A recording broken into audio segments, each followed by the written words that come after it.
easily accounted for his opponents with an Adelaide Games record.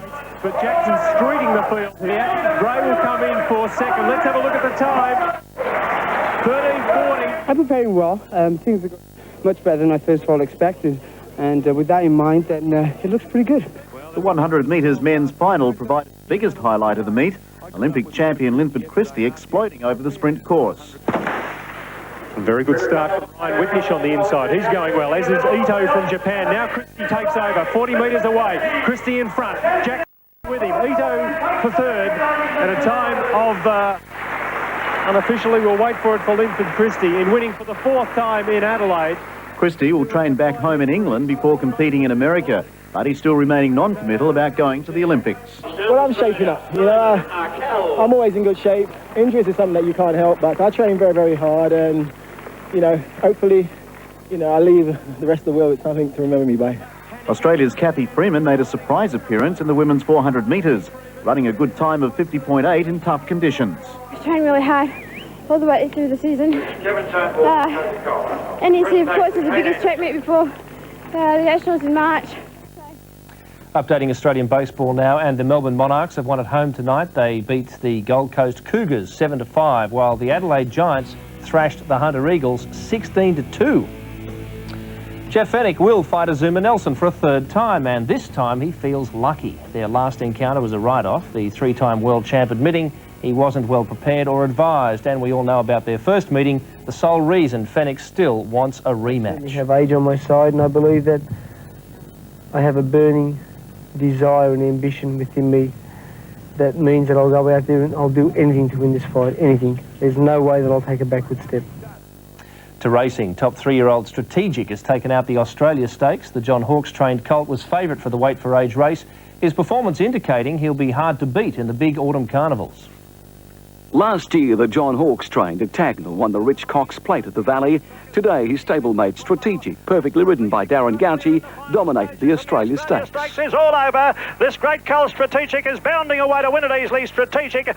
The win gives Strategic 7 wins from 15 starts. In Sydney, the big race, the 2 East Challenge Stakes, upper class, legal agent, but too good for Mayor Light Up the World. Now to tomorrow's tips in Sydney, it's Accomplice. That's number 1 in race 2, Sydney, Accomplice. Lord Matthews is the tip for Melbourne. That's number 6 in race 8. Number 6, race 8, Lord Matthews. In Brisbane, it's Peruzzi. Number 4 in race 4, Peruzzi. And in Adelaide, Serious Business. Number 2 in race 8, Serious Business. Sports Tonight goes surfing after the break, plus the Tour of Tassie rolls along, and our NBA wrapper.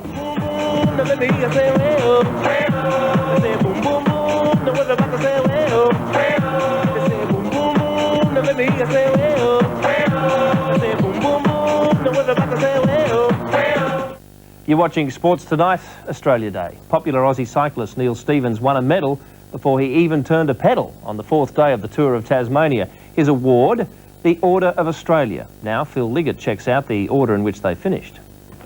With 100 kilometres still to ride, Victorian Jamie Drew decided that some legs may be feeling tired after a hard start, and he broke clear. On a fast downhill, the West Australian Ryan Suckling followed. Soon together, neither rider were a threat to the overall race leader Stephen Hodge, as they had lost over 30 minutes so far. It was a good chance, and they took it. Building a lead of 10 minutes, the climbs hurt as the kilometres unfolded, until the final descent, covered at over 100 kilometres an hour by the main field, saw their advantage tumble. It was a reaction which came just too late, and in Richmond, Drew beat Suckling, followed moments later by former Aussie road champion Alan Yakwani and Carsten Brescher from Germany.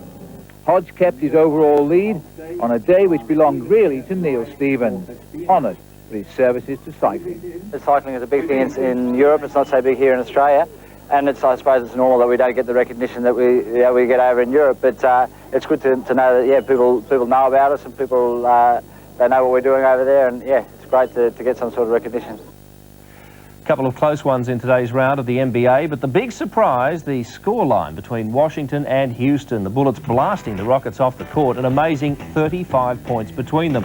Vancouver beat the Raptors in the battle of the expansion teams, while the Clippers trimmed Denver. Detroit also endured a tight finish with the Mavs. The Pistons, in fact, left their run very late, the final 2 seconds, but Allen Houston was right on target. The Mavs now had one last chance, but they failed to stop the Pistons winning their 12th game in 17 matches. To the Washington-Houston game, where Brent Price drained 6 3-pointers for the Bullets in the first half alone, and things can only get better. Washington's 13-point halftime lead blowing out to 35 in the end. There are plenty of things people are afraid to do in the dark, other things people will only do in the dark. On the Gold Coast tonight it was surfing, and this unusual event came with a unique format. Sports Tonight's David Mackay was groping his way around the beach. Tonight was the first time Surfers Paradise Beach had been floodlit for a surf carnival.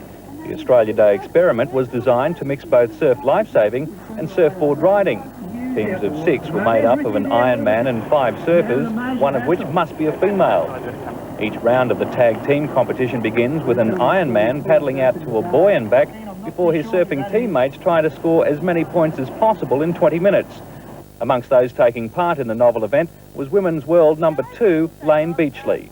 It just gives another perspective to surfing. It gives another dimension. It creates a lot more interest because it makes it a lot harder for the spectators to see. It makes it hard for us to see, and that makes it really interesting as well. With periods of rain, lightning and thunder, conditions were far from perfect, but still attracted 5,000 spectators.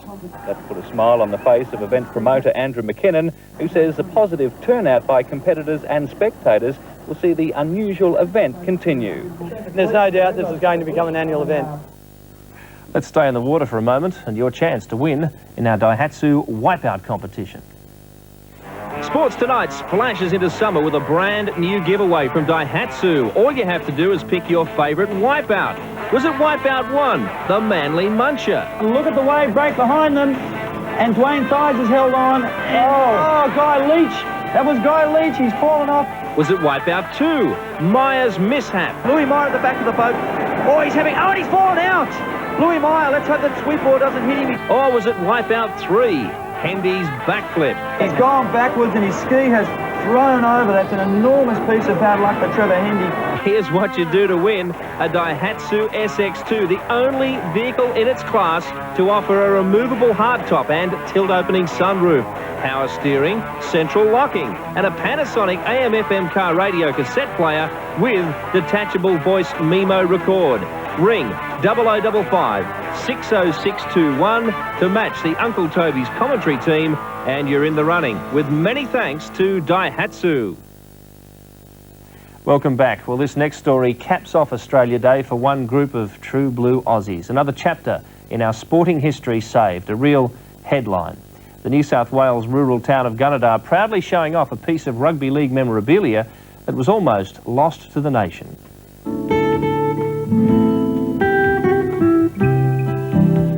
The dark soil of the plains strikes the bullions to keep families going. The land is Gunnedah's treasure. But this week, talk has been on another jewel. There's an aura about this cap that just put a totally different feeling over me, that thought this is something special. You can feel it when you're looking at it or touching it. It's just something there. It's hard to explain. The symbolic cloth of a revolutionary. In 1907, the master, Dally Messenger, broke away from the amateur ranks of rugby union to help found a professional game, rugby league. This cap was his first in the new code, awarded when a New South Wales All-Star team played the New Zealand All Golds in a 3-match series. The Kiwis won, but the master's reputation overshadowed all. Well, he had ideas and innovations to the game, even at that early stage, that he wouldn't be out of place today. Neither is his cap, a reminder of another day.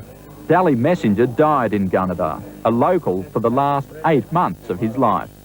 I mean, I should have appreciated him more, I suppose, but to me he's just another footballer, Women are like that.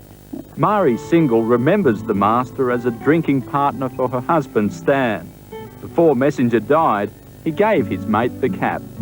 When the cap was first given to your husband, did you realise the significance of it?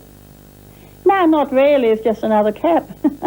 I didn't notice it was had any value, but it was my son, Gary, who said it had potential. He said, because he knows antiques and things, and he said, this is this is something important.